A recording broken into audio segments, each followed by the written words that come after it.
तरंग, या 5व्या तरंगामधला विषय अगोदर सांगतात. त्या 4 तरंगामध्ये ब्रह्मज्ञान कसं होतं याचा विचार केला. जीव ब्रह्मैव, 3च गोष्टीचा विचार केला.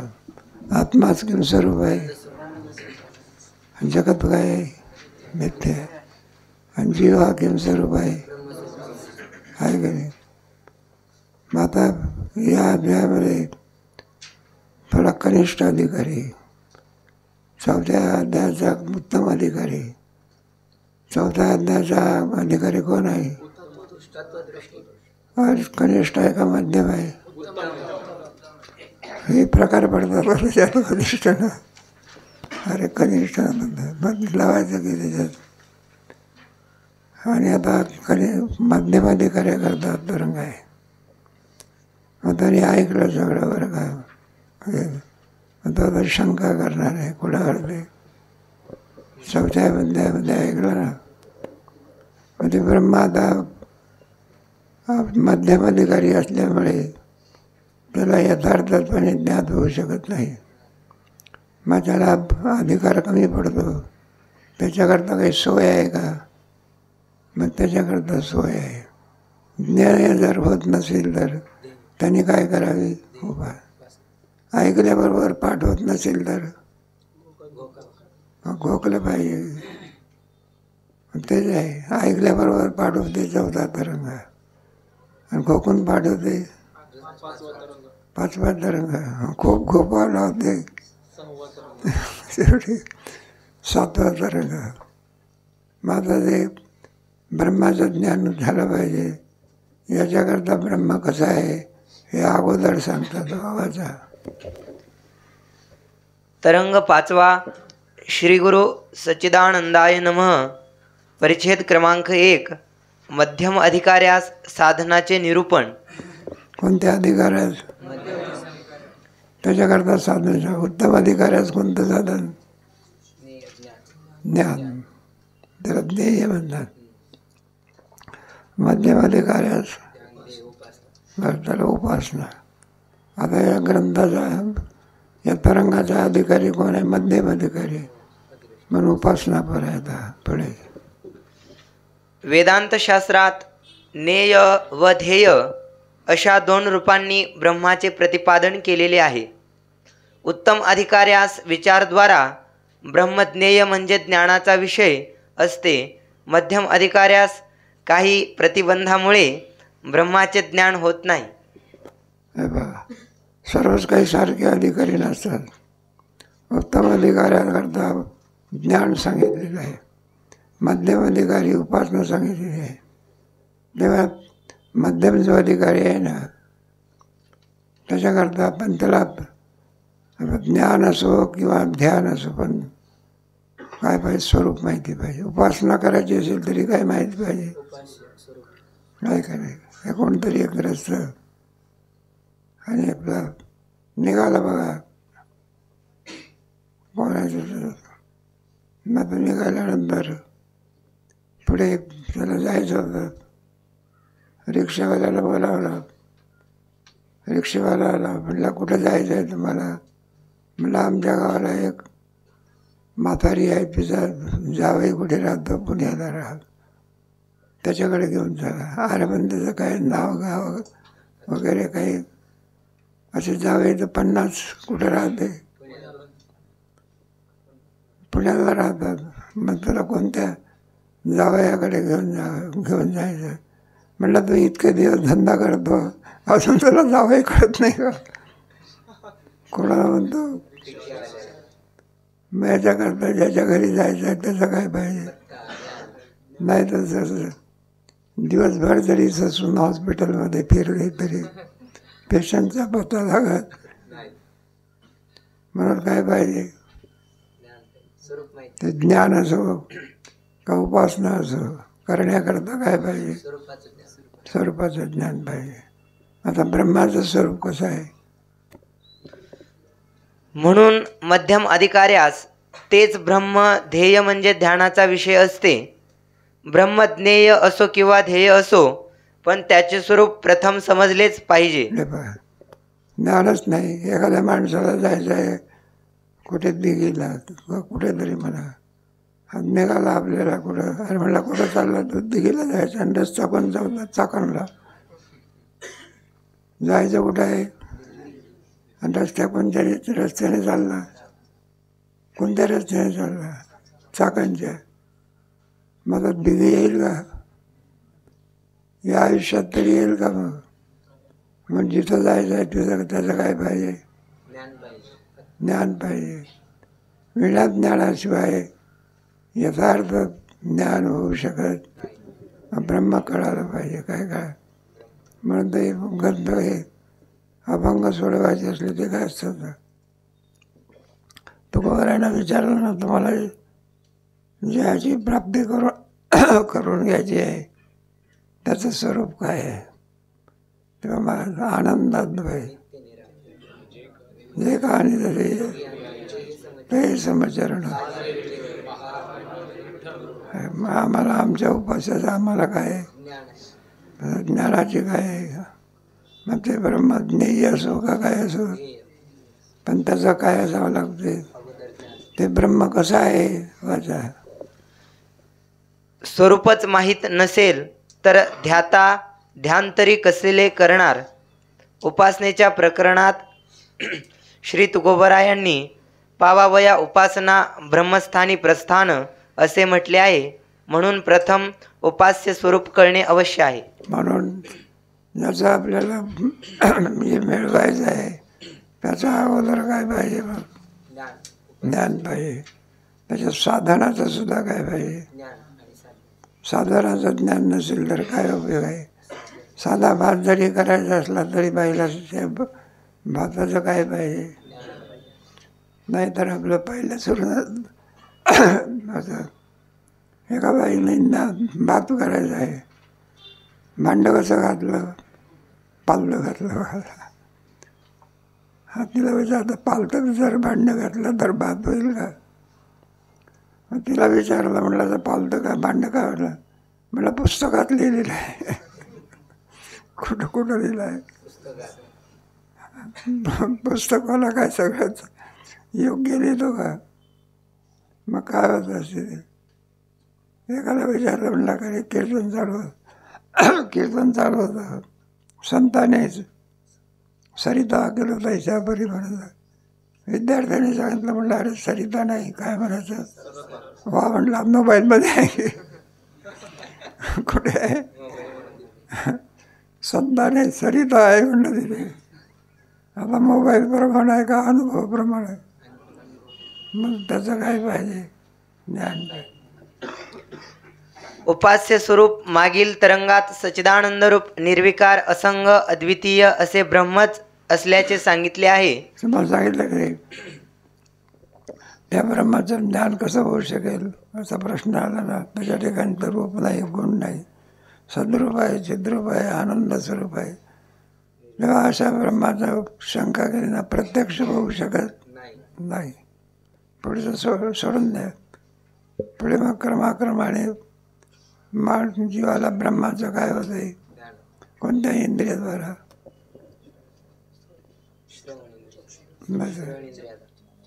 ब्रह्माचं ज्ञान होऊ शकते. तुला नाही सांगता येत. श्रवण इंद्रियाच्या द्वारा आणि शब्द प्रमाणाच्या शब्द प्रमाण. कारण जे ब्रह्म आहे कोणत्याही वाक्याने सांगितलं आहे. महावाक्य कोणाच्या मुखात म्हणायला पाहिजे? म्हणजे मग ब्रह्माचं काय होते आहे का नाही? आणि ब्रह्माचं ज्ञान झालं तर जीवात्मा काय होतो? कर्तार्थ होतो. आणि त्याला अद्वैत होत प्राप्त होतो. कोणता बोध आहे का नाही? कोणत्या तरंगात सांगितलं आहे? तरंगही असतो का? त्यात ब्रह्माच्या अद्वितीयत्वाबद्दल या तरंगाचा अधिकारी जो अदृष्टी त्यास शंका उत्पन्न झाली. परिच्छेद क्रमांक 2 द्वैताद्वैताच्या प्रामाण्याविषयी शंका. पहिली शंका, पहिलं प्रास्ताविक कसं केलं याचं? अरे तरंगाचं प्रास्ताविक कसं केलं? आता झाडांना वाचून ब्रह्माचं ज्ञान कोणत्याही, जसं की जो तत्वदृष्टी होता त्याने ज्ञानाद्वारे त्या ब्रह्मस्वरूपाला जाणून घेतलं, ज्ञेय आणि ध्येय. परंतु काही प्रतिबंध असल्यामुळे हा जो अदृष्टी आहे म्हणजे मध्यमाधिकारी, त्याला प्रतिबंध असल्यामुळे ज्ञेय किंवा ज्ञानाने अपरोक्ष ज्ञान झालं नाही. म्हणून त्या ठिकाणी ध्येय असो किंवा ज्ञेय असो, श्रीगुरूंनी सांगितलं अगोदर जे आपलं साध्य आहे, जे ज्याचं आपलं उपास्य आहे, जी उपासना ज्याची करायची, असं जे उपास्य आहे त्याचं स्वरूप आपल्याला अगोदर माहिती असावं लागतं. आणि या स्वरूपाविषयीच या ठिकाणी या मध्यमाधिकारीला शंका आली. उपास्याचं रूप काय सांगितलं? निर्गुण निराकार सच्चिदानंद. अच्छा. अरे उपास्य बरोबर आहे ते. उपास्य स्वरूप असंगत स्वरूपात आहे. काय आहे ना त्याच्यात तिला आहे ना. ब्रह्माही कसं आहे मग? असंगत स्वरूपात आहे, निर्विकार आहे, कोणत्याही प्रकारे काय नाही, सद्रूप आहे, पुढे आणि पुन्हा अद्वितीय आहे.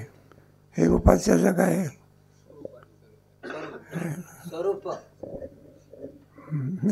आता कुठं अरे उपास्याचं स्वरूप एखाद्याने विचारलं तुम्हाला तर काय सांगणार? काळा आहे का, गोरा आहे का, लहान आहे का, उंच आहे, ठेंगला आहे, असं आहे का? असंग असंग होयम सद्रूप चिद्रूप आनंद आहे, एक रस, व्यापक आणि अद्वितीय. त्या अद्वितीय पदावरती शंका करणार आहे कोण? हा अदृष्टी करणार आहे, अर्धवाद. शिष्य म्हणतो, महाराज आता आपण तत्वदृष्टीस सद्गुरूंद्वारा महावाक्य श्रवण केल्याने अद्वैत ब्रह्म साक्षात्कार होतो असे सांगितले. परंतु वेद, सद्गुरू आणि ब्रह्म असे 3 पदार्थ असता ब्रह्मास अद्वितीयत्व कसे असेल? शंका कोणाची? अद्वैत म्हणजे अरे ब्रह्मस्वरूपाचं वर्णन करते वेळी शेवटचं आहे ना अद्वितीय. अद्वितीय एकच म्हणजे द्वैत नसणे, एकच अद्वैत. असं एकम सगळं स्वजे अद्वितीय म्हणजे अद्वितीय. त्याच्याशिवाय दुसरं काहीही असं क्रमाक्रमाने पुढे मग याचा अधिक विचार 4थ्या तरंगात केला. जर असं जर ब्रह्म आहे अलग लक्षामध्ये मग जगत भासते. जर ब्रह्म जर अद्वितीय स्वरूपाचं आहे त्याच्याशिवाय काहीही नाही, अजातवाद सांगितलं की नाही. मग ते भासते याची आणि मग त्याची संगती ख्याती प्रकरणाने लावली. कोणत्या प्रकारे? दोरीवरचा जर असून भासतो का नसून भासतो, मग सत्ख्याती पुढे जाईल. असं आत्मा आणि वचने ख्याती, अख्याती, सत्ख्याती, पुढे अनिर्वचनीय म्हणजे गेला होऊन गेला नंतर. अरे अनिर्वचनीय म्हणजे मिथ्या, अनिर्वचनीय म्हणजे सद्रूपाने वर्णन करता येत नाही, असद्रूपाने वर्णन करा. सद्रूपाने का नाही करता येत? बाद होतो अधिष्ठान. असद्रूपाने मग काय म्हणायचं? सदसदविलक्षण म्हणजे मिथ्या. जगात सत्य नसून कसं आहे? अभ्यास आहे. काय अशी संगती लावली की नाही. आता इथे अद्वैत पदार्थ काय करणार आहे? तो शंका करणार आहे. तुम्ही सांगितलं ना परमात्म्याशिवाय दुसरं काहीही नाही. आणि लगेच पण आणखी 4थ्या तरंगामध्ये सांगितलं की श्रीगुरूच्या द्वारा महावाक्य उच्चारण केल्यानंतर तत्वदृष्टी नावाचा काय झाला? मग अद्वैत राहिला का? अद्वैत झाला. द्वैत कशावरून झाला? गुरु शिष्य. एक कोण? एक गुरु, वेदांत वाक्य आणि ब्रह्म. मग काय झालं? मग सांगितलं म्हणजे याने काय सांगितलं? नाही का नाही? सांगता एक आणि वागता आहे का नाही? मग आता आपल्याला अद्वैताची काय करून दाखवायचे? सिद्धी करून दाखवायचे. बघा क्रमाक्रमाने असा तरंग चालणार आला. बरं आता कल्पना करा तो गुरु, ते काय म्हणते तो शिष्य, हे मिथ्या आहे, अविद्याकारी आहे. अद्वैताची सिद्धी होते. मिथ्या गुरुकडून सत्य आलं का लक्षात, संसाराची निवृत्ती होऊ शकत. इतर अविद्याकार्य पदार्थ जसे मिथ्या आहेत त्याप्रमाणे सद्गुरु वेद मिथ्या मानले तर ब्रह्मास अद्वितीयत्व येईल. हे पहा, आता तर द्वैत सिद्ध झालं की, आणि आपल्याला काय सिद्ध करून दाखवायचं आहे. मग आता काय करावं लागेल. वेदही मिथ्या, गुरुही, ज्याला ज्ञान होते तोही, तर काय सिद्ध होईल. अरे तर अविद्या कार्य म्हणायचं. काय म्हणायचं. म्हणून सगळं जगत हे किम स्वरूप आहे. जे जे अविद्या कार्य असते ते ते काय असते, काय करे. मग आता गुरुही काय झाले, ते वेदही, तो शिष्यही कोण आलं का, आहे ना. ते ज्ञानही काय झालं. मग मिथ्या ज्ञानाने सत्य संसाराची निवृत्ती. इथून अंतरंगाला काय आहे. पण मिथ्या सद्गुरु वेदा वाचून होणारे मिथ्या ब्रह्मज्ञान संसार कसा निवृत्त करील. कारण तुमचं ब्रह्मज्ञान काय झालं, कारण गुरुही कोण आहे. मग त्याच्यापासून होणारं ज्ञान कसं आहे. मग मिथ्या ज्ञान सत्य संसाराची निवृत्ती करू शकत नाही. सत्य रज्जुना ज्ञानानेच मिथ्या सर्पाची निवृत्ती होते हे अनुभव सिद्ध आहे बरे. सद्गुरु वेदास मिथ्या मानून त्यापासून संसार निवृत्त होतो असे म्हणावे तर मिथ्या मृगजलाने तृष्णेचीही निवृत्ती झाली पाहिजे. मिथ्या गुरुपासून मिथ्या ज्ञानापासून सत्य संसाराची निवृत्ती होते असं जर मानलं तर न्याय येतो. कोणता न्याय येतो. इकडे 5 जागे काय सांगू. हे तत्वज्ञान आहे ना. नाही तर आपलं तत्वाचं चालला इकडे, आणि त्या बाया तांदूळ निसत बसतात. हे पुराण आहे का. तुम्हाला अनुवाद करता आला पाहिजे. काय करता आला पाहिजे. एखाद्याने विचारलं म्हटलं तुमचं काय म्हणजे विचारसागर झालेलं आहे, ब्रह्माचं प्रत्यक्ष कसं होता तुम्हाला सांगता आलं पाहिजे. नाहीतर का आपला झाला विचारसागर वारंवार चांगला आहे, इकडे झाला आणि तिकडे विसरला. तुमचा वर्ग नाही मागच्या वर्गातला जागा. तुमच्या वर्गात जिज्ञासू आहे की काय. अरे जिज्ञासू म्हणजे तळमळ लागलेली काय लागली. मग तुमच्या नाथ महाराजाच्या षष्टीत तरी काय आहे. नाथ महाराजांना काय लागली. आणि मग कोणाची गाठ पडली. जनार्दन स्वामी. आणि त्यांनी कृतार्थ करण्याकरता काय सांगितलं. बोध दिला. त्यालाच म्हणतात श्रीमद भागवत. अरे काय. कारण गुरुच्याकडून काय मिळत असते. आणि त्याच्या नाथ महाराज काय झाले, कृतार्थ झाले आहे ना. विना ज्ञानाशिवाय ते ज्ञान गुरुच्याकडून आल्याशिवाय कृतार्थता प्राप्त होऊ शकत नाही. मग आपण हे ज्ञान घेतो ना, नाही का. त्याच्या योगाने त्या ज्ञानाच्या योगाने कृतार्थता. 15व्या अध्यायात तरी काय आहे. इदमुत्तम ज्ञान एतद्बद्ध्वा कृतकृत्यश्च. 19 श्लोकात जर योग्य ज्ञान झालं, केवळ 15वाच अध्याय जीवाचं काय करतो. म्हणून पहिला कोणता अध्याय पाठ करून येतात. 15. जेवायच्या वेळेला कोणता अध्याय म्हणाला. पहिला अध्याय. पहिला अध्याय का म्हणत नाही. त्याच्यात काही नसती नावच आहे. काय आहे त्याच्यामध्ये. इकडची सेना कोणती, तिकडची सेना. दृष्टांत कशा करता हे सगळं चाललेलं आहे. तेव्हा आहे ना तुमचं. मग ते जगात भासते कसं. मग जर गुरु जर कोण आहे मिथ्या आहे. कोण त्याचं ज्ञान आहे. मग त्याचं ज्ञान आलं का लक्षामध्ये. सत्य संसाराची निवृत्ती करू शकत नाही. कारण संसार कसा आहे सत्य. गुरु कसा आहे मिथ्या ज्ञानाने कुठे निवृत्ती होत असते का?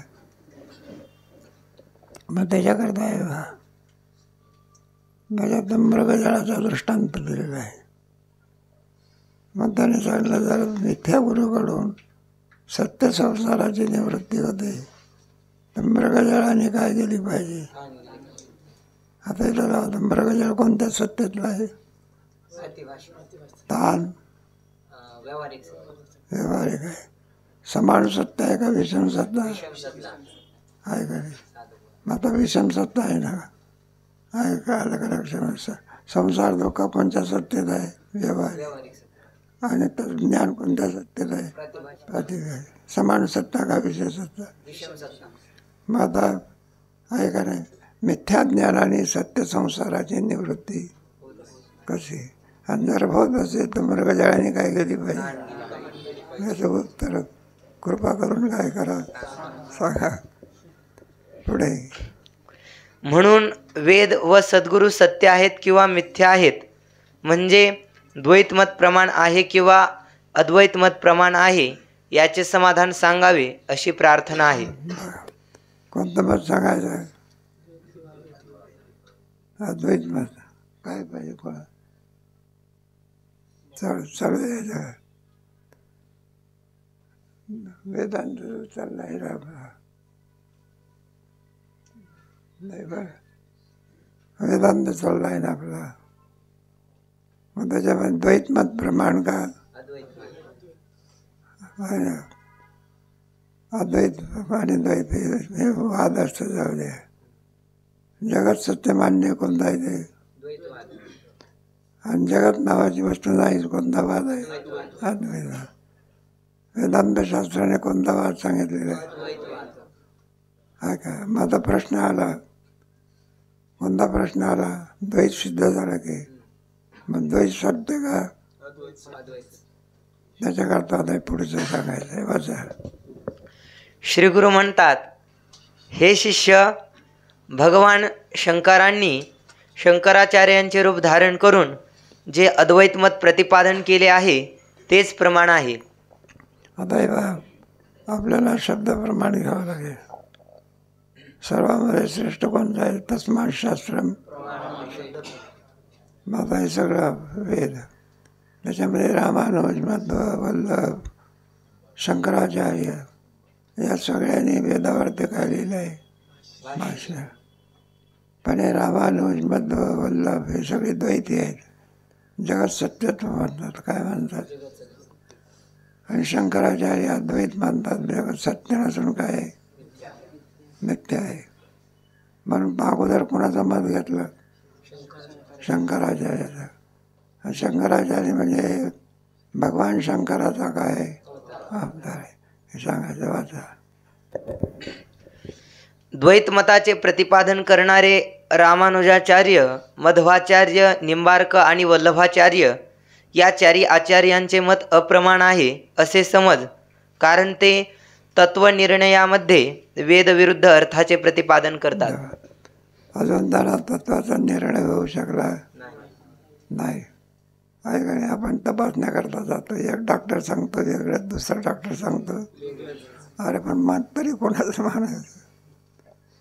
एक डॉक्टर म्हणतो असंच आहे, एक डॉक्टर म्हणतो याचं तो करून काढतो आणि त्याचं काय करतो नाही का? आमच्या पायाला लागलं होतं ना, एक डॉक्टर म्हणे बँडेज करा. काय करा? एक डॉक्टर म्हणे सोडून फेकून द्या मोकळा. आहे का तरी कोणाचं? मग एक द्वैत सांगतो तर एक काय सांगतो? मग तरी कोणाचं मानायचं? शंकराचार्याचं. कोणाचं? मग त्याच्याकरता शंकराचार्य आनंदाची गोष्ट आहे. थोडा अधिक तुम्ही विचार केला तर गोड गोष्ट आहे. गीतासुद्धा भाष्यातून अभ्यास करावा. कशातून? भाष्यातून. सुंदर भाष्य असं त्याच्या, अनेक टीका वगैरे असं. जाऊ द्या. तेव्हा अद्वैत मत प्रमाण, अद्वैतच मत प्रमाण कशावरून मारायचं? रामानुज आहे, मध्व आहे, वल्लभ आहे, निंबार्क आहे, यांनी द्वैत सिद्ध केलेलं आहे.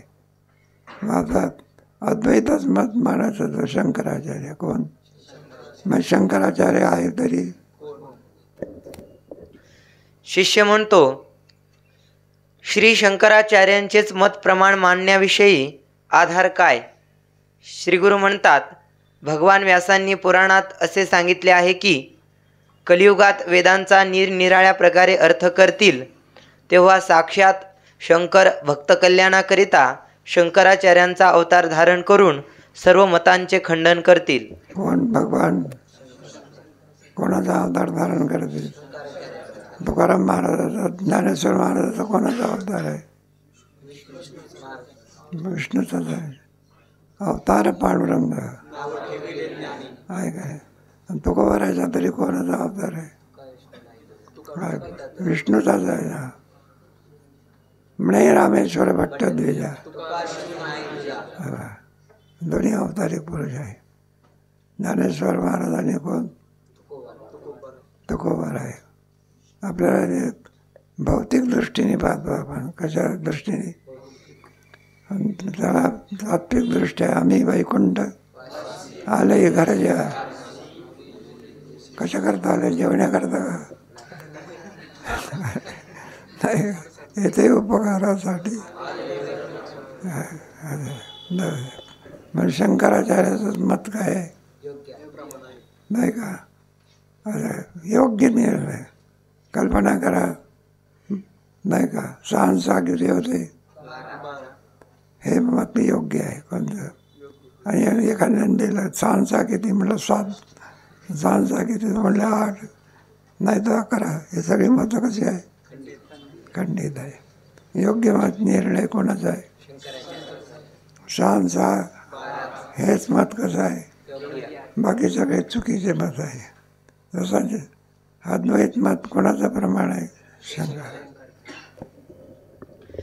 आणि जैन बुद्ध मतांचा समूळ नाश करून व गंगेतून श्री विष्णूची मूर्ती काढून बद्रिकाश्रमी स्थापन करतील.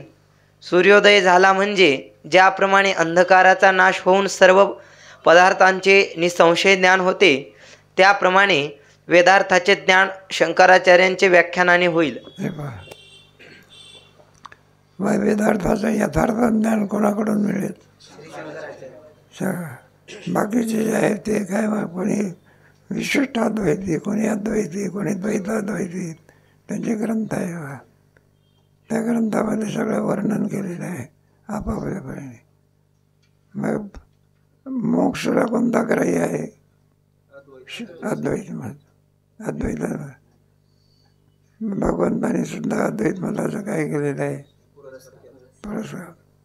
नाही का? प्रपंच एक झाला होता, पुढे होईल मागवता. मग प्रपंच नावाची वस्तू झालेलीच नाही, असा सिद्धांत असतो. म्हणलं दिसते याची काय वाट? स्वप्नाप्रमाणे. कशाप्रमाणे? काय करे?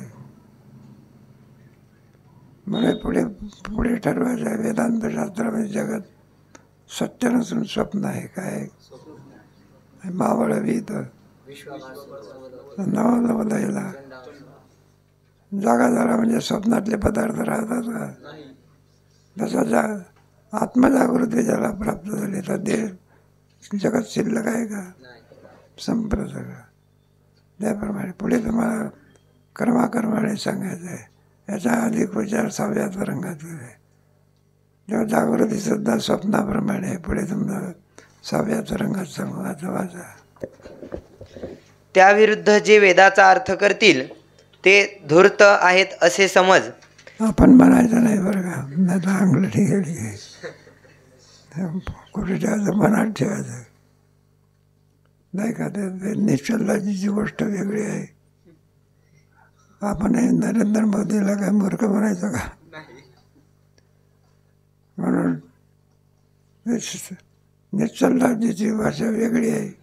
म्हणलंय बघ, आपापल्या मताप्रमाणे जरी त्यांनी अर्थ केला तरी तो अर्थ प्रामाण्य नाही. काय रे? योग्य पाहिजे. मत कोणाचं बिनचूक आहे? 6-12 म्हणतो त्याचं. इतरांची मतं काय बघ, विचाराकरता प्रवृत्त झाली पण योग्य निर्णय करू शकले पुढे.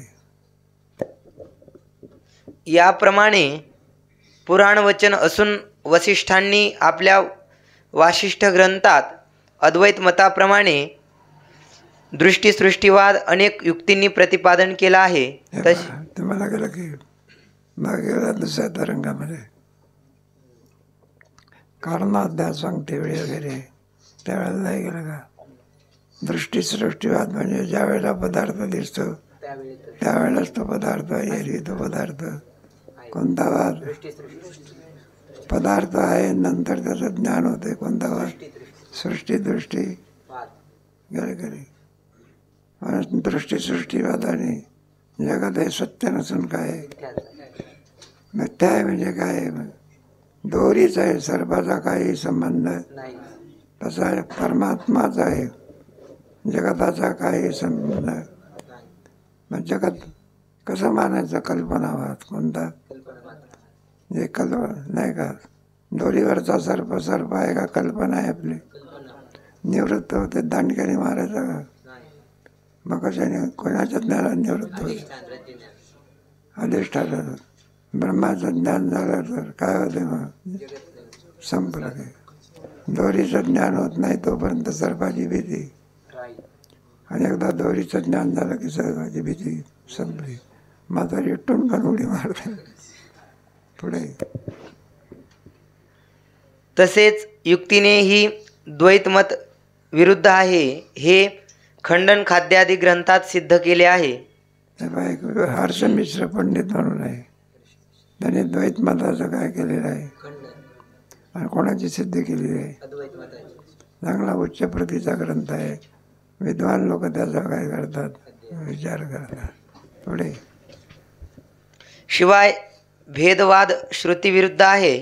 नानात्वे जो पाहतो तो मृत्यूपासून मृत्यू पावतो असे कठवल्लीत. तसेच द्वैतापासूनच भय आहे, तो माझ्यापासून भिन्न आहे असा भेद पाहणारा देव पशु आहे अशा अर्थाच्या वेदवाक्यांनी भेदज्ञानास दुःख हेतू सांगून भेदज्ञानी पुरुषाची निंदा केली.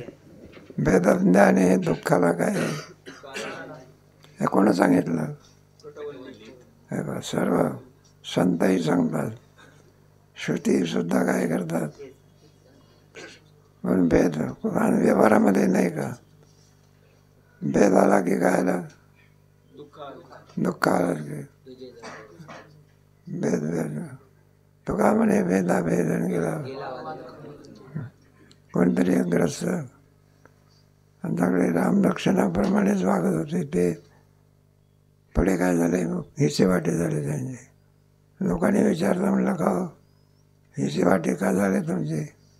तुम्ही तर चांगले वागत होते की. मग त्यांनी काय झालं? तो दोन भावना. म्हणजे मोठा भाऊ होता कोण? काही कोणीतरी त्याला ऊस बीज दिला असेल किंवा कोणाच्या ऊसाच्या ते काय झालं? मोठ्या भावाचंही पोर धावत आलं ऊसा करता आणि लहान भावाचंही पोर कुठे आलं? ते मोठ्या भावाचं पोर होतं ना, ज्याचं हे पोर आहे ते तिकडे शेंड्याच्या बाजूने आलं. कशाच्या बाजूने? आणि लहान भावाचं पोर कोणत्या बाजूने आलं? मग त्याने पाहिलं. मग त्याने काय केलं? ऊसाचा असा केला. काय केलं? फिरवला. फिरवता बरोबर हे लहान मुलाच्या बापाने काय केलं? पाहिलं बघा. आणि मग जेवण झालं. असं म्हटलं, दादा आता इस्टेटीचं काय केलं पाहिजे? पार्टी. हो आतापर्यंत आता राम लक्ष्मणासारखे वाचत होते. आणि आता हे एकदम इथं परिवर्तन झालं. कशामुळे झालं? भेद. भेद हा दुःखाला काय कारण आहे. थोडा जरी भेद आला तरी सहन होत.